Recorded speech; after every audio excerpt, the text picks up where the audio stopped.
Бид үгээгүй ядуурлыг арилгах ёстой. Шудраг бос байдал, тэгш бус хуваарлалтын эсрэг тэмцэх шинэ үеийнхэн бол бид юм. Бид уур амьсгалын өөрчлөлтийг зогсоох, байгаль их дэлхийг хамгаалах үүрэгтэй. Улс орон бүрт тулгарсан бэрхшээл бүрийг шийдвэрлэх, ард иргэдийн жаргалтай амьдралыг бий болгохын тулд тогтвортой хөгжлийн 17 зорилтуудыг дэлхийн улс орон хүн бүр дэмжиж оролцох нь чухал үйлээ. Одоо тогтвортой хөгжлийн 17 зорилтуудыг танилцуулъя. Нэгч хүн ядууралд өртөхгүй байх. Нэгч хүн өлсөж цангахын зовлонгүй байх. Нэгч хүүхэд эмчлэгдэх боломжтой өвчний улмаас энддэггүй эрүүл мэндийн тусламжийг насан туршдаа авч чаддаг байх. Хүүхэд болгон сургуульд явж мэдлэг боловсрал, ур чадварыг эзэмшдэг байх. Эмэгтэйчүүд өөрийгөө хөгжүүлэх боломжтой, тэгш эрх мэдэлтэй, аюулгүй амьдрах боломжоор хангагдсан байх. Хүн бүр гэр, сургууль, ажил дээрээ ундны цэвэр ус болон шаардлага хангасан ариун цэврийн байгууламжаар хангагдсан байх.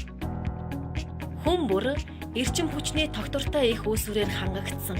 Бидний ашиглаж буй халаалт, гэрэлтүүлэг, эрчим хүч нь их дэлхийдээ хор хохирол учруулдаггүй байх. Эдийн засгийн хөгжил нь хүн бүрийг ажлын байраар хангахад чиглэгдсэн байх. Бидний ашиглаж буй аж үйлдвэр, дэд бүтц болон инновац нь мөнгө олохын төлөө бус. Харин бидний амьдралыг илүү сайжруулахад зориулагдсан байх. Ялгуурлан гадуурх болон туйлширсан хэлбэрийг бүрэн устгасан байх.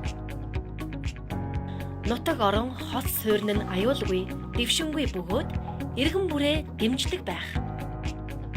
Бид өөрсдийнхөө хэрэгжилж байгаа бүхнийг нөхөн сэргээж чаддаг.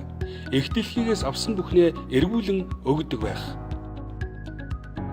Уур амьсгалын өөрчлөлтийн аюул занлын эсрэг шийдвэртэйгээр зогсдог байх. Гол горихоо далай тэнгисээ хайрлан хамгаалдаг байх.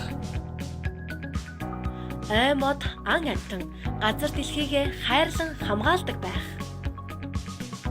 Хүн бүр хуулийн өмнө ижил тэгш эрэхтэй байхаар шудраг ёсыг хуульчилсан байх.